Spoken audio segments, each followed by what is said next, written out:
Students, welcome to Dhruv learning academy. और मैं आज आपका इस अकेडमी के थ्रू जो कराने वाली हूँ वही अपना पुराना चैप्टर लेसन फर्स्ट केमिस्ट्री का मैटर इन आवर सराउंडिंग्स। और उसी के हमारे कुछ टॉपिक हो गए थे। हमारा जो उसका टॉपिक हो गया था व्हाट इज मैटर हो गया था, और इसके अलावा जो हमारा हो गया था वो था हमारा कैरेक्टरिस्टिक्स पार्टिकल ऑफ मैटर, क्योंकि वो बहुत ज़्यादा इंपॉर्टेंट टॉपिक था, तो वो हम कवर कर चुके हैं एक लेक्चर में। दूसरा हमारा जो इम्पोर्टेंट टॉपिक था वो था स्टेट्स ऑफ मैटर, वो भी हम कवर कर चुके हैं। और आज जो हम कवर कर रहे हैं वो हम इन सबके एनसीईआरटी क्वेश्चंस कवर कर रहे हैं, जो भी बीच में कॉर्नर में पेज नंबर 3 है आई थिंक एनसीईआरटी बुक में। तो आज मैं उसके क्वेश्चंस लाई हूँ, पेज नंबर 3 ही है, ठीक है। तो मैंने जैसे आपको बताया कि हम फुल्ली सीबीएसई को देखते हुए कि कौन सा क्वेश्चन सीबीएसई में किस नंबर का पूछा जाता है, किस क्राइटेरिया का पूछा जाता है, वो फॉलो करेंगे। और साथ में ही हम सारे एनसीईआरटी क्वेश्चंस करेंगे।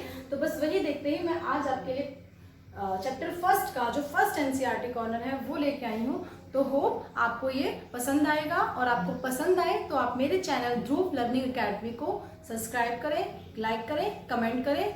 और ये जो आज का हमारा सेशन है वो थोड़ा थ्योरेटिकली मैं कहूँगी, तो ऐसा कुछ नहीं है कि मुझे बहुत ज़्यादा राइट करना पड़ेगा। बस मैं आपको समझाऊंगी, आप समझेंगे, और जो मैं इसमें आपको बताऊंगी ना, हाँ, इसका जो मेन पॉइंट है वो आप लिख लेंगे अपनी एनसीईआरटी बुक लेके बैठे, नोटबुक लेके बैठे। कि जैसे ही मैं बोलूँगी कि हाँ इसमें ये इम्पॉर्टेंट अंडरलाइन है, तो वो आपको इम्पॉर्टेंट करना है, क्योंकि जैसे ही आप एग्जाम में कर रहे होते हो तो आप लिखते हो 3 मार्क्स के क्वेश्चन में, 1-2 मार्क्स के क्वेश्चन में, पर आपके जो टीचर है उसके माइंड में आपकी इम्पॉर्टेंट जो उसकी मेन लाइन है उस पर नजर रहती है, तो वो मेन लाइन जो है आपको ढंग से लिखनी है, ठीक है। तो बस इसी के साथ हम शुरू करते हैं आपका chapter matter in our surrounding. तो इस मैटर इन अवर सराउंडिंग का जो पहला एनसीईआरटी क्वेश्चन है कॉर्नर है उसका पेज नंबर 3 का क्वेश्चन नंबर 1। तो हम स्टार्ट कर रहे हैं। क्वेश्चन में क्या कह रहा है, which of the following are matter.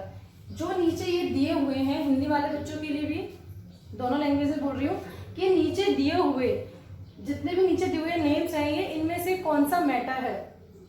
तो इसको हम करने से पहले मैं आपको बता दूं कि मैंने बताया था मैटर क्या होता है। मैटर तो मैंने आपको बताया था matter anything having mass and occupy space. कोई भी पदार्थ, कोई भी वस्तु, कोई भी चीज जिसको जो स्थान घेरती हो और जिसका कुछ मास हो, द्रव्यमान हो, ठीक है। जैसे मैंने आपको बहुत सारे एग्जाम्पल दिए थे, ये मार्कर, डस्टर, नोटबुक, जिस टेबल पे आप बैठे हैं, चेयर, फैन, लाइट एक्सेट्रा, मैंने बताया था आपको सब मैटर है। आपका फोन। तो बस यही देखते हुए सोचो कि चेयर, क्या चेयर एक ऐसी सब्सटेंस है जिसका वेट है और जो स्पेस भी ऑक्यूपाई करती है। यस यस, ठीक है। तो ये क्या है, मैटर है, ठीक है। दूसरा आपका है लव। लव, प्यार। तो ये क्या तुम्हारा मैटर है, ये कोई स्पेस ऑक्यूपाई करता है, या फिर ये क्या कहते हैं इसका कुछ वेट है। नो, इट्स अ फीलिंग, ये एक फीलिंग है, ठीक है। नेक्स्ट है आपका smell. Smell, smell is just like ना कोई वेट है उसका, ना ही कोई मास है, वो है, सॉरी, नो। नेक्स्ट है आपका आलमंड्स। आलमंड्स यानी कि बादाम। बादाम, ठीक है, समझ रहे हो। बादाम का वेट होता है, कुछ तो वेट होता है, आप उठा के देखेंगे, और उसमें क्या होता है, कुछ अगर कहीं रखेंगे तो वो स्थान भी कवर करेगा, प्लेस भी ऑक्यूपाई करेगा, तो वो मैटर है आपका। आलमंड एक मैटर है।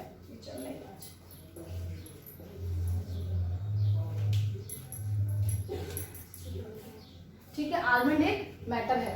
आगे है आपका थॉट। थॉट, आपके माइंड में कोई थॉट आई तो उसका वेट है नहीं, उसका स्पेस ऑक्यूपाई करती है, नो। तो मैटर, थॉट क्या है, मैटर नहीं है। अच्छा, आगे आपका cold. Cold is just like ठंड लग रही है, कोई वो नहीं है, ठीक है, नो मैटर। लेमन वाटर, नींबू का पानी, ये पूरा है। लेमन वाटर, ये पूरा है, ठीक है। नींबू का पानी, हाँ नींबू का पानी है, क्योंकि आपने नींबू का पानी बनाया और उसको क्या किया, वहां पे रख दिया, तो जहां पे रखा उसमें प्लेस घेरा, उसमें किसी में भी आपने बनाया लेमन वाटर, बाउल में, ग्लास में, और उसका कुछ ना कुछ वेट था, तो लेमन वाटर एक मैटर है, ठीक है। अच्छा, नेक्स्ट आपका स्मेल ऑफ परफ्यूम। परफ्यूम की स्मेल, परफ्यूम की स्मेल एक मैटर है? नो। ठीक है, तो आप क्या करेंगे, मैंने तो ऊपर ही ऐसे टिक क्रॉस कर दिया है। आप जब अपनी नोटबुक बनाएंगे या एक शॉर्ट नोट तैयार करेंगे तो आप नीचे लिखेंगे मैटर्स कौन कौन से हैं, बस उनके नाम लिख देना, बिना मैटर वाले अपने आप निकल जाएंगे। ठीक है, तो फिर दोनों में कर लेना। होप ये समझ में आ गया होगा आपको। नेक्स्ट है आपका question number 2, give reason the smell of hot sizzling food reaches you several metre away but to get the smell of cold, I think मैंने पूरा नहीं लिखा, यू गो टू नियर। आपको मतलब क्या है कि जो गरम गरम खाना है, गरम खाना बन रहा है तो आपको दूर से स्मेल आ जाती है, नहीं? आपके किचन में खाना बन रहा है, आप गेट पे से ही पता लगा लोगे, हाँ बड़ी टेस्टी सी अच्छी सी स्मेल आ रही है। ठीक है, तो जबकि ठंडे खाने की स्मेल को लेने के लिए आपको उसके पास आना पड़ता है। देखा है कभी? फ्रिज के खाने को निकालो, उसकी स्मेल नहीं आती ज्यादा दूर तक, जबकि जो खाना किचन में बन रहा हो उसकी स्मेल ज्यादा आती है। क्यों? क्वेश्चन है क्यों। तो आप सब थोड़ा सा लगाएंगे अंदाजा, फिर मैं बता ही देती हूँ कि जो गरम खाना है, ठीक है, मैंने बताया था आपको एक प्रॉपर्टीज की particles of matter are continuously moving, characteristic से बताई थी ना।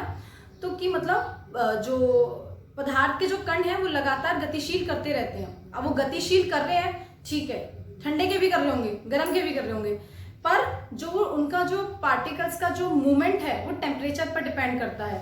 ठीक है, तो इंक्रीज द टेम्परेचर, इंक्रीज के लिए मैंने ऐसे वाला साउंड लगा दिया, इंक्रीज द टेम्परेचर, तापमान बढ़ने पर increase the kinetic energy. Kinetic energy यानी कि गतिज ऊर्जा, पढ़ा था ना 9th क्लास में। एक बार मैं फिर बता देती हूँ, 2 तरह की एनर्जी पढ़ी होंगी आपने 9th क्लास में, सॉरी 9th में तो पढ़ोगे ही आप। तो क्या होती है, एक होती है काइनेटिक एनर्जी, एक होती है पोटेंशियल एनर्जी। काइनेटिक एनर्जी, जो energy the energy possessed by virtue there motion, जो एनर्जी आपकी गति के कारण हो, जैसे कि मैं चल रही हूँ तो कुछ एनर्जी लॉस हो रही है, ठीक है, कुछ एनर्जी हो रही है, that is called kinetic energy. और आप बैठे हुए मुझे सुन रहे हो तो ये आपकी पोटेंशियल एनर्जी है, the energy which is possessed by virtue of their rest. ठीक है, आप बैठे हो, आप जो एनर्जी रिलीज कर रहे हैं वो पोटेंशियल एनर्जी है, और यहाँ जो मैं रिलीज कर रही हूँ वो काइनेटिक एनर्जी है। ठीक है, तो क्या कह रहे हैं, जो पार्टिकल्स हैं मैटर के, पदार्थ के जो गुण हैं, उनमें जैसे ही टेम्परेचर बढ़ाते हैं उनकी गति और तेज हो जाती है, काइनेटिक एनर्जी उनकी बढ़ जाती है, मूवमेंट करने वाली एनर्जी उनकी बढ़ जाती है।